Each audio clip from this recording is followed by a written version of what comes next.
Thank you very much. We had a very good meeting. We're talking about a lot of different things. Consumer prices have actually dropped. There's very little inflation. Everybody predicted a lot of inflation, very little inflation. Energy costs are down. Interest rates are probably down. They scatter, but they're probably down.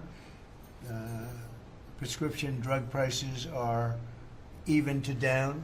We're doing very well. It's been amazing. We had a big day yesterday. There'll always be transition difficulty, but we had in history, it was the biggest day in history, the markets.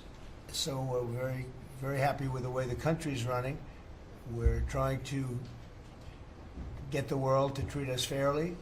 This is something that should have been done 25 years ago, and it wasn't. Should have been done 40 years ago, and it wasn't.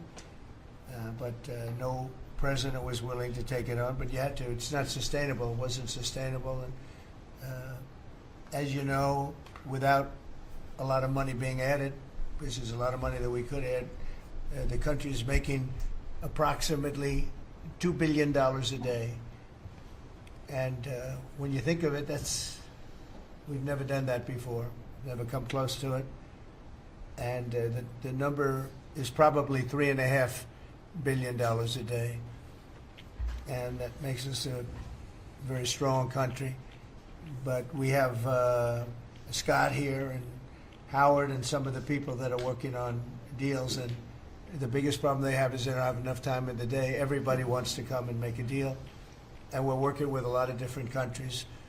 And it's all going to work out very well. I think it's going to work out really very well. But we're in good shape. There's no inflation. There's very little inflation. And I went 4 years without inflation, and I tariffed. I took in hundreds of billions of dollars from China and others, taxes in China. But we took in hundreds of billions of dollars a year from China, and we had no inflation, essentially. So we think we're in very good shape. We think we're doing very well. Again, there'll be a transition cost and transition problems, but in the end, it's going to be a beautiful thing. We're doing again what we should have done many years ago.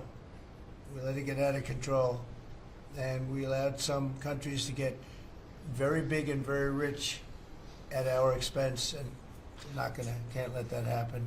It's not a sustainable formula. So I wanted to just thank everybody at the table, and maybe I'll go around and ask some of you a little short couple of answers. Pete just got back from Panama, and he's been all over the place, and you want to give us a little report on that and whatever else you might have to say. Everyone at this table is doing an incredible job, by the way, I have to say, incredible. And the relationships it's like they're friends. They're really, the relationships are very strong, really good, really strong.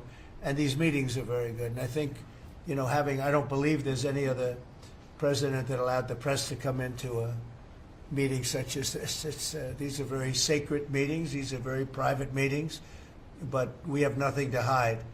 And I think it's good. I think it's a good, we want to be, a word you like to use, Jeff, is transparent. So we want to be transparent, and we'll do that by starting with Pete. Go ahead, Pete. Yes, Mr. President, we just got back from Panama last night. We were at the Panama Canal with their Southcom commander ships, F-18s, troops, and signed a couple of historic deals. One which is with the Panama Canal Authority, a framework for U.S. vessels, first and free through the Panama Canal. Right. And then also a memorandum of understanding with their security minister for the presence of U.S. troops. Fort Sherman is an old U.S. base there, as well as their naval station and air station, jointly with Panama to secure the Panama Canal from Chinese influence. That's something you said, we're taking back the canal. China's had too much influence. Obama and others let them creep in. We, along with Panama, are pushing them out, sir. So